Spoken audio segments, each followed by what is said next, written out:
Hey guys! Today we're diving into episodes 5 and 6 of The Witch. If you missed the previous episodes, don't worry. The links are in the description.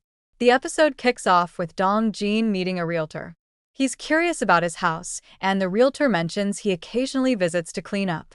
Dong Jin thanks him, and the realtor points to a map, explaining that a new resort is coming up in the area, causing property prices to double.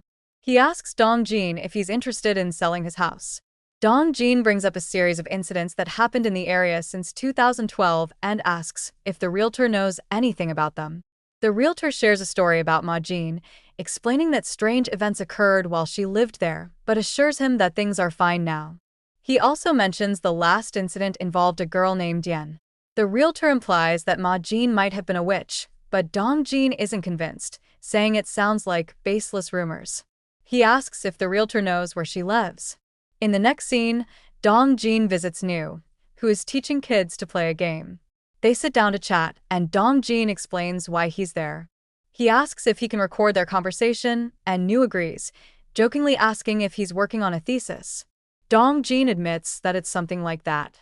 Nu shares a flashback about how Majin's father had passed away.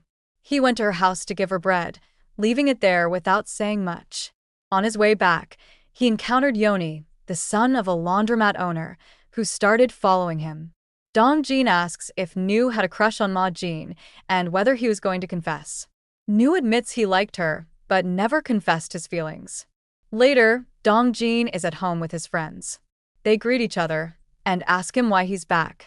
He brings out some books about Majin. His friends recognize her name and confirm it's the same Majin they knew. They discuss old rumors, calling her a witch, but Dong Jin defends her, saying they're all grown up now and should stop believing such things. He mentions that he recently saw Majin and, despite thinking she might be doing well, he realized she was hiding and seemed terrified, clearly going through a tough time. Dan, one of his friends, admits they know what they did in the past but insists it's all behind them. They then talk about a boy named Mang who had given candy to Majin and later had an accident. Dong Jin wants to meet Mang to understand the pattern of these accidents, hoping to prevent future incidents.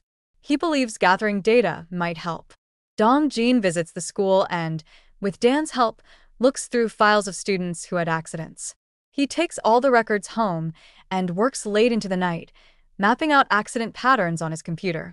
The next morning, he gets a call from Yen, who has information about someone named Do-han who knows Majin.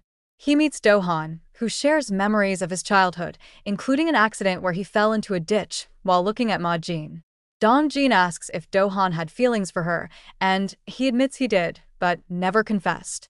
Dong Jin continues interviewing people, including a boy named Jush, who also had a crush on Majin. Jush recalls how he almost confessed his feelings but didn't, now feeling relieved because he believes confessing might have led to his death, like the others. Dong Jin pieces together a theory. Being close to Majin or confessing feelings for her leads to danger. He writes down his hypothesis, noting that those who enter her space, engage in conversation, or confess love might face death. The episode builds on this mystery as Dong Jin meticulously follows accident patterns, measures distances, and tests his theory. He even sets up an experiment with a measuring tape to see if being within 10 meters of Majin triggers danger. The suspense rises as he realizes Majin is closer than he thought, causing him to panic and add just his theory.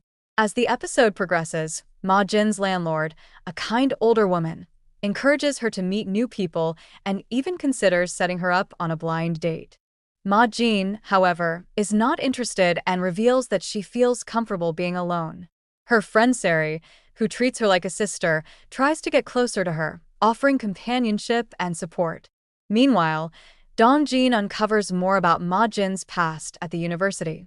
He learns that despite trying to lead a normal life, rumors and accidents continued to haunt her.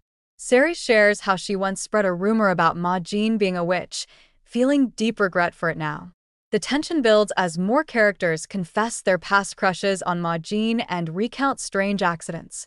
Dong Jin solidifies his hypothesis that Majin might unknowingly trigger harm to those who like her or get too close. He decides to test this on himself, knowing it could be dangerous. The episode concludes with Dong Jin disguising himself as a delivery person to meet Majin. When he rings her doorbell, she opens the door, and they finally come face to face. The screen fades to black, leaving us eagerly waiting for episode 7, set to release this Sunday. That's all for today. Make sure to like, share, and subscribe to Popverse for more deep dives into your favorite shows. Until next time, bye.